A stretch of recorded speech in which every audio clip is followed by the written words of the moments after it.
A lot of people think content creation means either batching all of your content in advance or you got to create in the moment to keep it fresh. But what if I told you that there's an in-between way that gives you the structure without losing that in the moment authenticity? So today I'm going to talk about exactly how I create content, and it's a blend of both, like batching and real-time inspo. And honestly, I think this approach works best for introverts because it gives you that deep thought time that you need, but it also doesn't force content when you're not feeling it. If you're new here, a very warm welcome to Quiet Confidence with myself, Anita Popat. It's a podcast for introverts who want to market their thing without changing who you are. In the last episode, I shared how to make content creation feel like something you look forward to. And today I thought it would make sense to share my actual content creation process, because I think a lot of people assume it's either or, like either you batch everything weeks in advance and risk sounding robotic, or you create in the moment every single day and feel completely overwhelmed. If I'm being honest, I do both, and it really works well because it gives me structure without losing that spontaneity that makes content feel fresh and relevant. So let me break it down for you. Let's talk about batching first, because this is the foundation that keeps me consistent without burning out. One thing that's really important to clarify is that when I say batching, I don't mean doing everything from start to finish in one session. So I'm not saying like go from brainstorming all your ideas to creating all the captions and filming everything or having the photos and having basically the polished content from start to finish, because that would be overwhelming. I break it into separate sessions depending on what needs doing. One batching session could be to map out ideas based on the offer I'm promoting that month. So I'll think about things like, what do people need to understand before they're ready to buy? What objections do I need to handle? And what kind of stories can I tell to support this? And then another session might be writing or repurposing captions for those ideas. Then I'll have another batch session, whether it's creating graphics or video, or in the case of this podcast, recording. For this podcast, for example, I'll normally have one session brainstorming ideas for titles. Then I'll have another one on writing a loose script to make sure I hit all the points that I want to cover. And then I'll batch record, then I'll edit the episode, and then I'll upload and write the show notes and share in another session. So each of these things is a separate batch. I'm not going from like idea to record to edit to publish in a couple of hours. That's not batching, because it's using different parts of my brain.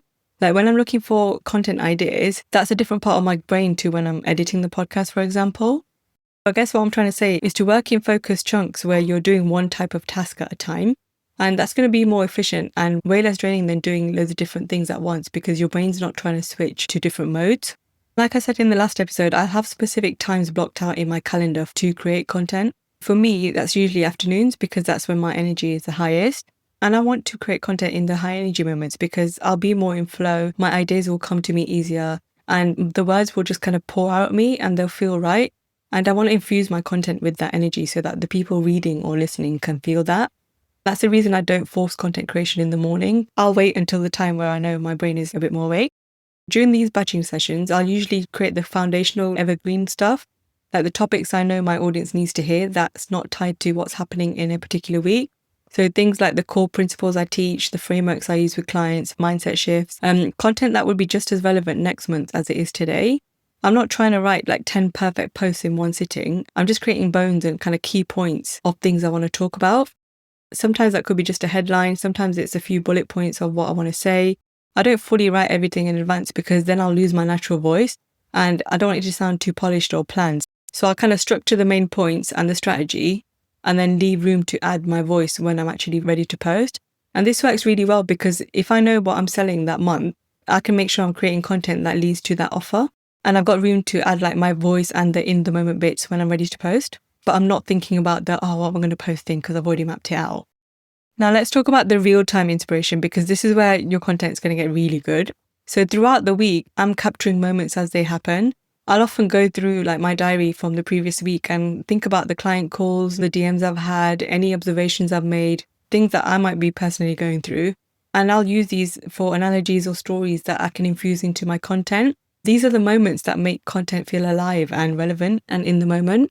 It could be a client said something in a call that was so perfectly worded that I'll screenshot it immediately or I'll write it down. I do that a lot. I literally have a notepad and pen ready because I know I'll forget it. And I'm just like, oh my God, I need to write that down. So do that as well.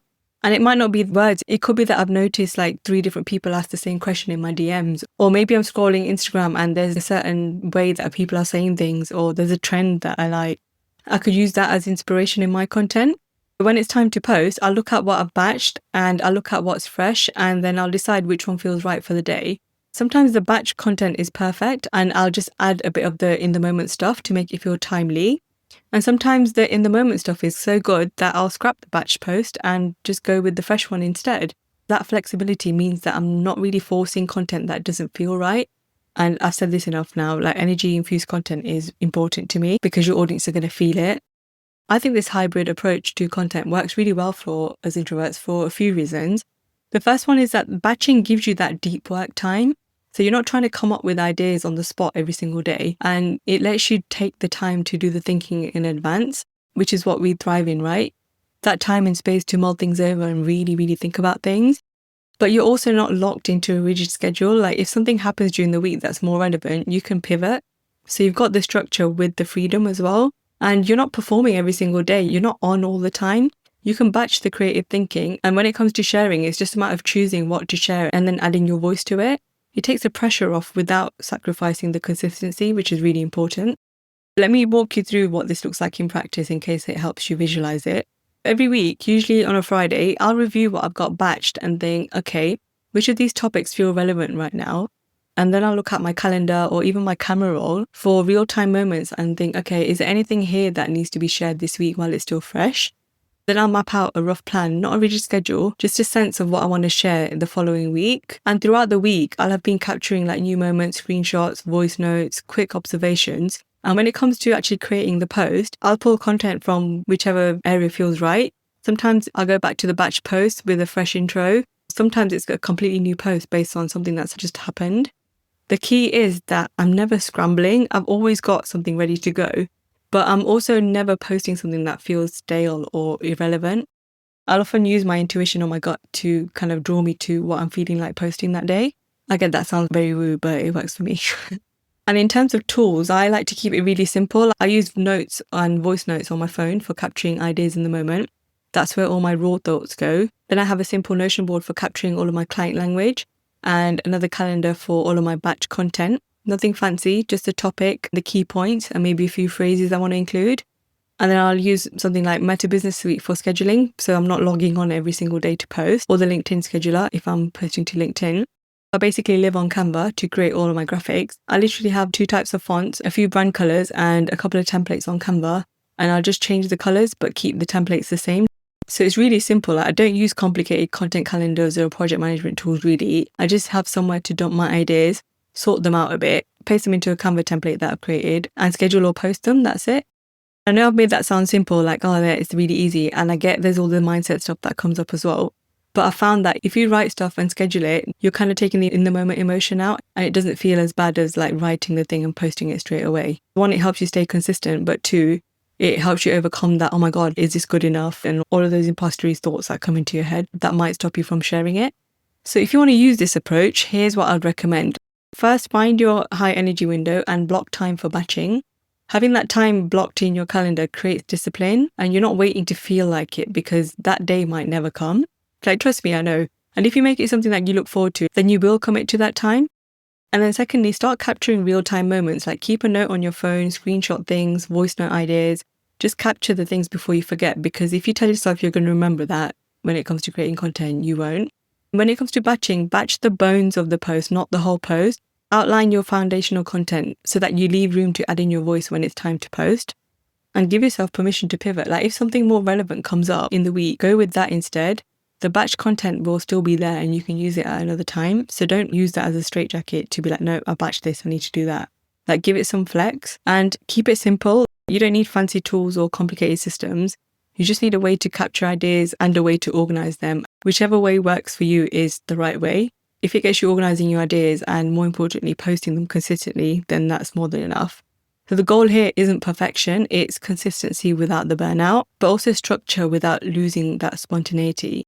And I think this hybrid approach of batching plus space for real-time inspiration is how you get both. So if you want 90 days worth of content hooks to help you with your batching, then you can check out my content mixtape. It's packed with introvert-friendly content ideas, all mapped to my P-squared framework, which is designed to help your audience know, like, and trust you. I'll pop a link to the show notes for that.